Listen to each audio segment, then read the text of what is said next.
तो इस वीडियो में हम देखने वाले हैं मेरा इस वीक का P&L कि मैंने इस वीक में कितना प्रॉफिट या फिर कितना लॉस किया है। और साथ में ही इस वीडियो में हम देखने वाले हैं मेरी गलतियां और मैंने क्या सीखा है इस वीक से। तो सीधे चलते हैं स्क्रीन पर और वीडियो स्टार्ट करते हैं। तो यहाँ पर आप देख सकते हैं कि मैंने धन का जो पेज है वो ओपन कर लिया है और यहाँ पर अभी आप देख सकते हैं कि ये जो P&L मैं दिखा रहा हूँ ये 16 मार्च से 22 मार्च तक का है। तो 16 मार्च से 20 मार्च तक हमारा ओवरऑल P&L जो रहा है वो रहा है 4,543 रुपये माइनस में, यानी कि 4,543 रुपये का हमने लॉस किया है।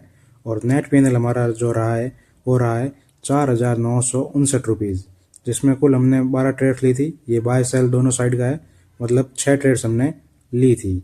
और इसके अंदर हमको 175 रुपीज़ के चार्जेस लगे और 240 रुपीज़ का ब्रोकरेज लगा है पूरे वीक के अंदर।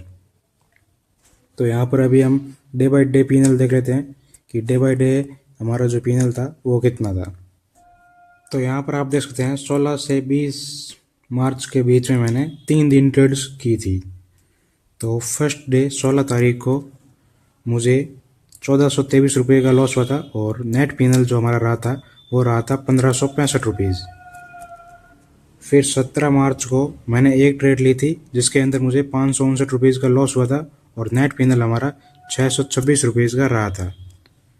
फिर 20 तारीख को मैंने 3 ट्रेड्स ली थी जिसके अंदर मुझे 2561 रुपीज़ का लॉस हुआ था और 2767 रुपीज़ हमारा नेट P&L रहा था।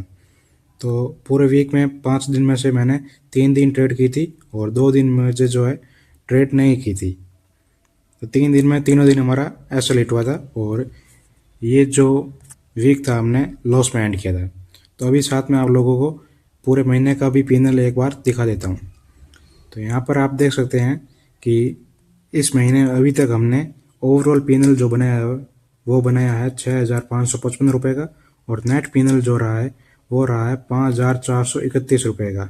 और इसके अंदर 523 रुपये का चार्जेस लगे हैं और 600 रुपीज़ का ब्रोकरेज लगा है। तो ये रहा है अभी तक का मंथ। और अभी देख लेते हैं कि इस वीक से मैंने क्या सीखा है और क्या मैंने इसके अंदर गलती की थी।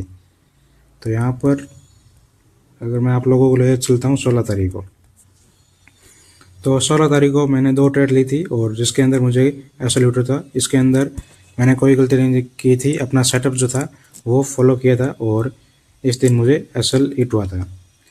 फिर 17 तारीख को भी मैंने एक ट्रेड ली थी, उसके अंदर मुझे लॉस हुआ था और उसके बाद में मैंने अपना जो डे था वो एंड कर दिया था क्योंकि मेरा कोई दूसरा सेटअप बना नहीं।